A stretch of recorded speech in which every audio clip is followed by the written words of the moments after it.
भारतीय विदेश नीति के चाणक्य एस जयशंकर जी से जब सवाल पूछा गया कि आखिर क्यों जब भी कश्मीर मुद्दे की बात आती है तो अमेरिका, चीन और पाकिस्तान जैसे देश उसमें अपनी नाक घुसाते हैं, इस पर एस जयशंकर जी ने जो जवाब दिया उसे सुनकर शायद कश्मीर को भारत का हिस्सा ना मानने वालों की बोलती बंद हो जाएगी।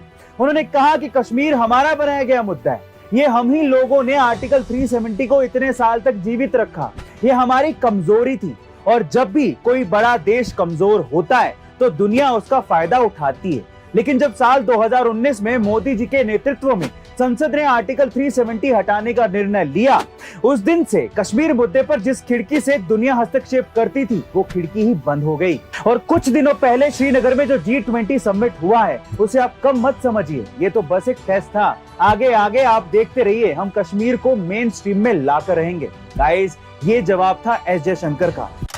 ग्लोबल वार्मिंग जहां पूरी धरती पर विनाशकारी साबित हो रहा है, वहीं कुछ देशों को अब इसमें भी फायदा नजर आ रहा है, जिसमें से चीन सबसे आगे है, क्योंकि चीन हर फायदे में अपनी नाक घुसाता है। दरअसल बढ़ते ग्लोबल वार्मिंग की वजह से आर्कटिक महासागर तेजी से पिघल रहा है, जिसकी वजह से वहां पर एक नया सागरी मार्ग तैयार हो रहा है। और अगर इस मार्ग से आर्कटिक महासागर के आसपास वाले देश व्यापार करने लगते हैं तो इससे उनका 30% फ्यूल और समय बचेगा। यही नहीं, ये एरिया तेल और नैसर्गिक संसाधनों से भरा पड़ा है, जिस पर अब चीन अपनी नजर गड़ाए हुए है। और इसी वजह से चीन ने आर्कटिक महासागर के आसपास ना होने के बावजूद भी खुद को नियर आर्कटिक स्टेट घोषित कर दिया, जबकि ऐसा है नहीं, वो आर्कटिक महासागर के आसपास भी नहीं है।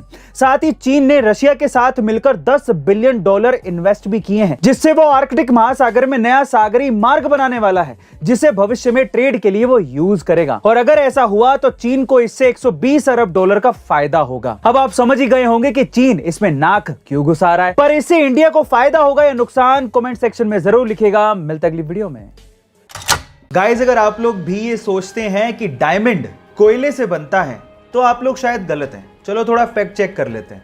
हम ये मानते हैं कि कोयला कार्बन से बनता है और डायमंड भी कार्बन से बनता है, लेकिन इसका मतलब ये कतई नहीं है कि हम लोग ये कह दें कि डायमंड कोयले से बनाया जाता है या बनता है, ऐसा कुछ भी नहीं है।